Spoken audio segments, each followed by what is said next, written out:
Em nome do Pai que me criou, do Filho que me resgatou e do Espírito Santo que me santificou, divina vontade, reina na minha vontade. Ó minha mãe, eu te amo e tu me amas, dá-me um gole da divina vontade para minha alma.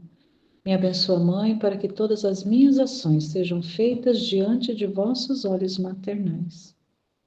Vinde, Espírito Santo, vinde por meio da poderosa intercessão do Imaculado Coração de Maria, vossa amadíssima esposa e nossa mãe. Amém. Eu não sou nada, Deus é tudo, Pai, eu te amo. Vem divina vontade nesta ação que estou a fazer e em todas as ações que farei durante esse dia. Amém, Fiat. Livro do Céu, volume 3, capítulos 18 e 19. Capítulo 18, 21 de dezembro de 1899. Luísa fala da virgindade e da pureza. Depois de um longo silêncio, esta manhã meu amável Jesus, interrompendo-o, disse-me: Eu sou o receptáculo das almas puras. E nestas suas palavras tive uma luz intelectual que me fazia compreender muitas coisas sobre a pureza, mas pouco ou nada sei pôr em palavras do que ouço no intelecto. Mas a honorável senhora obediência quer que escreva alguma coisa, mesmo desatinando, e para agradá-la direi meus desatinos sobre a pureza. Parecia-me que a pureza era a gema mais nobre que a alma poderia possuir. A alma que possui a pureza está investida de cândida luz, de modo que Deus bendito, olhando-a, encontra sua mesma imagem. Sente-se atraído a amá-la, tanto que chega a apaixonar-se dela, e é tomado por tanto amor que lhe dá por cidade seu puríssimo coração, porque só o que é puro e puro entra em Deus. Nada entra manchado naquele seio puríssimo. A alma que possui a pureza conserva em si seu primeiro esplendor, que Deus lhe deu ao criá-la. Nada há nela desfigurado, sem nobreza, senão que, como rainha que aspira às núpcias do Rei Celestial, conserva sua nobreza, até que esta nobre flor seja transplantada nos jardins celestiais. Oh, como esta flor virginal é perfumada com aroma especial. Eleva-se sempre sobre todas as outras flores e mesmo sobre os mesmos anjos, como se destaca com variadas belezas.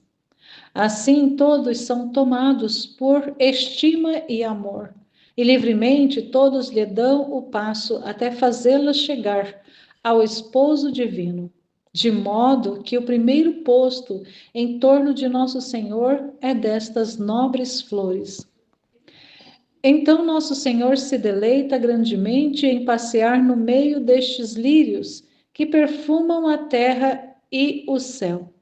E muito mais se alegra em estar circundado por estes lírios, porque sendo ele o primeiro nobre lírio e o modelo, é o exemplar de todos os demais.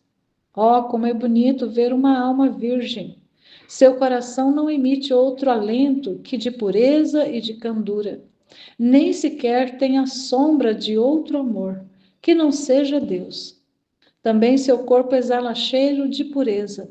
Tudo é puro nela, puro nos passos, pura no agir, no falar, no olhar, também no mover-se. Assim que ao só vê-la, se sente a fragrância e se descobre uma alma virgem de verdade. Que carismas, que obrigado, que recíproco amor, que estratagemas amorosos entre esta alma e o esposo Jesus. Só quem as sente pode dizer alguma coisa, porque nem sequer se pode narrar tudo. E eu não me sinto em dever de falar sobre isto. Por isso faço silêncio e passo adiante. É tão bonito essa luz intelectual que a Luísa recebe sobre a pureza. E E quando Jesus, a primeira coisa que Jesus fala para ela nesse dia, eu sou o receptáculo das almas puras. Ele é aquele que recebe, aquele que concebe, aquele que abriga as almas puras, porque ele é pureza total. Ele é a pureza em pessoa. É a personalização da pureza. E Maria também, porque ela foi criada nesse estado de pureza para contê-lo. E ele vai falando nesse texto que ele não, né, o que não é puro é estranho para ele. Por ser ele puro, ele não se mistura com aquilo que não é puro. Então, até mesmo para vir ao mundo, para ser concebido, necessitou-se de um prodígio da divina vontade, de um prodígio de Deus, de criar uma criatura isenta da mancha, isenta de qualquer imperfeição, totalmente pura, límpida, casta, transparente, para que o Verbo pudesse descer, para que o Verbo pudesse habitar, para que o Verbo pudesse ali assumir a carne humana. Então, já nisso a gente já percebe o valor da pureza, por causa dessa realidade de Deus ser totalmente puro. E ela fala que compreendeu muitas coisas e que ela nem teria condições de falar, mas como ela era, por obediência, tinha que falar, ela começou a descrever. E a primeira coisa que ela fala é: parecia uma gema, ou seja, uma pedra preciosa ali, nobre, que, que a alma mais nobre poderia possuir. Essa pureza parece uma cândida luz, de modo que Deus bendito, olhando-a, encontra sua mesma imagem, porque Deus é puro, Deus é pureza puríssima. É espírito, mas é um espírito puro, puríssimo. Então, ao ver uma alma pura, ele encontra ali o seu reflexo, a sua própria imagem, e ele sente-se atraído, porque aquilo que fala que os opostos se atraem, mas nessa relação espiritual não são os opostos que se atraem, mas os conformes, os da mesma e semelhança, os semelhantes é que se atraem. Então, o que atrai Deus? A pureza. O que atrai Deus? A simplicidade. O que atrai Deus? A humildade. O que atrai Deus? O amor. Então, diferente das outras realidades que se fala, que se faz, que se usa muito essa frase, em relação a Deus, aqui a gente pode perceber que é esse contrário, que é o semelhante, que é o igual, o semelhante que se atrai. E aí faz com que Deus se veja refletido, a sua imagem refletida nessa alma, e chega até a se apaixonar. Tanto é que ele foi apaixonado, é apaixonado pela Santíssima Virgem, por causa da pureza dela. Porque só o que é puro entra em Deus. Nada entra naquele seio puríssimo, nada manchado entra naquele seio puríssimo. Então, se a gente pensa que vivendo uma vida desregrada aqui na Terra, uma vida de escolhas erradas, uma vida de pecado, uma vida contrária à lei de Deus, contrária à lei natural, inclusive, basta morrer que Deus misericordioso nos perdoa e nos acolhe no céu. Muitas pessoas têm acredita que morreu se a pessoa fez algo, não era uma pessoa má, ela, ela mesmo que ela tenha praticado pecados, mas se ela se arrependeu, ela vai direto para o céu. E não leva em consideração que só os puros verão a Deus, como tem a passagem do Salmo que diz: só os puros verão a Deus. E para entrar no céu é necessário estar purificado. E o Senhor, por amor, nos permite a purificação ainda em terra. Nós podemos ser purificados, nos tornarmos puros aqui na terra. Mas a maioria das pessoas não aceita. Então, se não aceita ser purificado na terra, vai ser purificado depois, se for salvo, no purgatório. Até sair a última manchinha, até sair a última ruguinha, até sair a última dobrinha, até sair aquela última... qualquer defeitinho, sair o mínimo defeito, tem que sair tudo, tem que estar puríssimo, tem que estar belíssima, essa alma tem que estar bela, pura, para poder adentrar o santuário, para adentrar o reino da glória, para ter acesso à visão beatífica. E muitas pessoas não levam isso em consideração, que nada manchado entra em Deus, só o puro que entra em Deus. E no céu é o reino de Deus, é o coração de Deus, é Deus. O céu é Deus. Então é importante a gente ter isso em mente e desejar profundamente, porque um dos propósitos do reino da divina vontade é levar o homem de novo à pureza, trazer de novo o homem à pureza original da criação, à pureza sem mancha, sem pecado, embora mantendo-se ainda na natureza,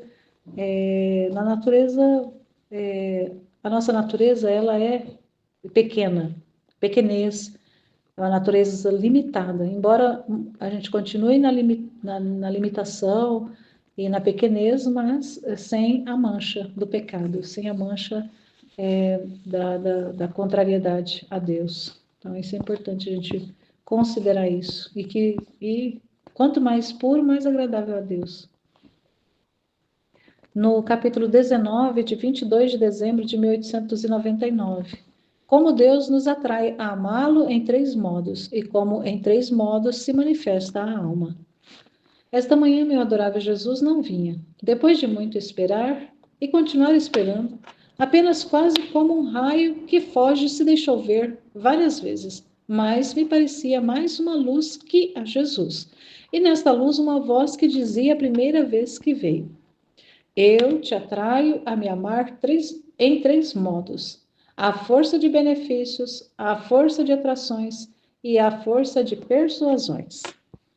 Quem pode dizer quantas coisas compreendia nestas 3 palavras? Parecia-me que Jesus bendito, para atrair-se meu amor e também o das outras criaturas, faz chover benefícios em nosso favor. E vendo que esta chuva de benefícios não chega ao ponto de ganhar nosso amor, chega a fazer-se atrativo. E qual é a atração?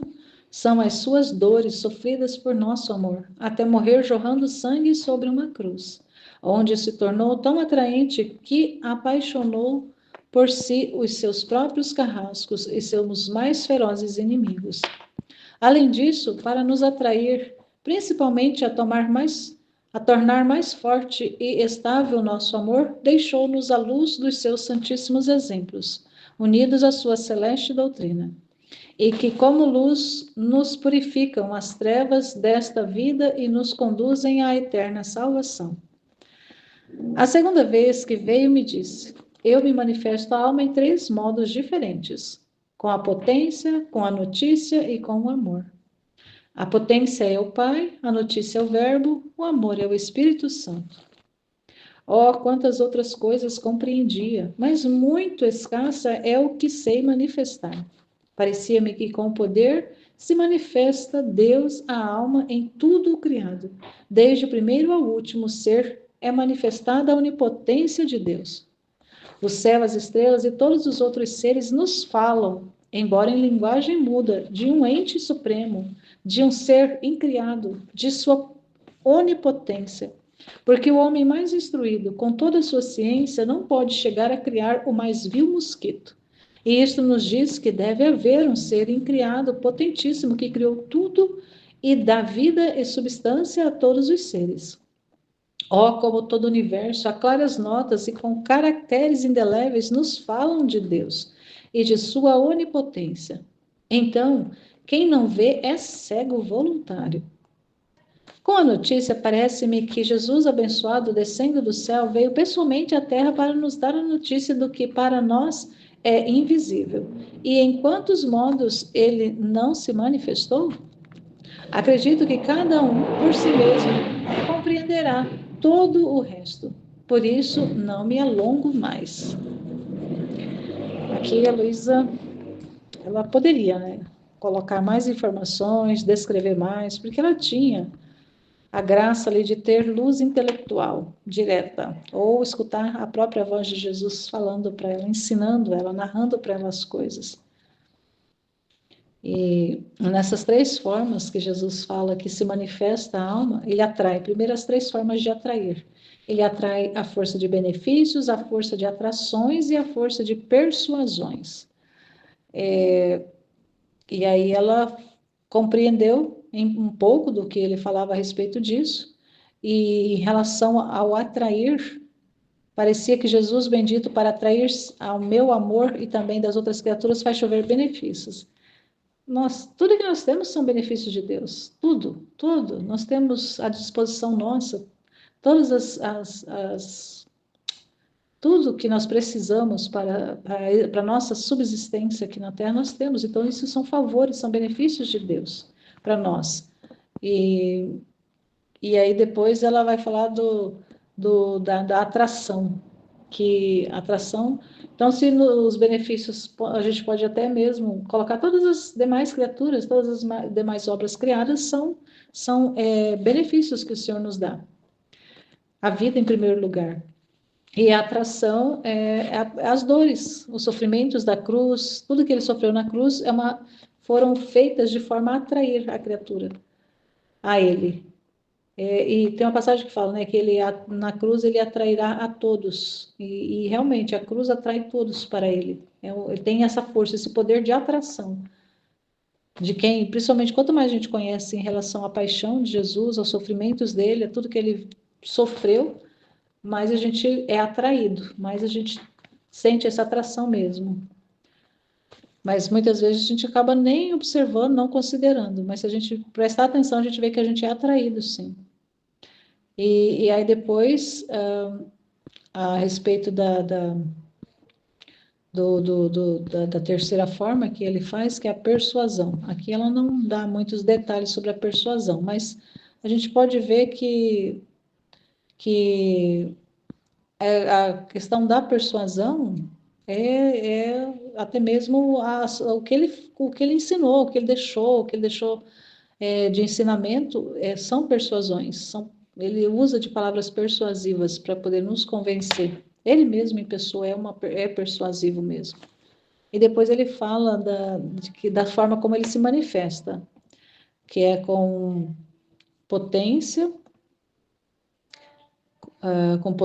com notícia e com amor. A potência está relacionada ao Pai, que é o poder. Então, tudo que nós olharmos, nós vamos observar que há um poder criador em tudo que foi feito. Então, ele também se manifesta com poder, através de tudo que é criado. Ele se manifesta através da notícia, ele é o verbo, ele é a notícia, ele é a palavra, ele é a boa notícia, ele é o evangelho, a boa notícia, a boa nova, é ele mesmo em pessoa, e o amor, que é o Espírito Santo.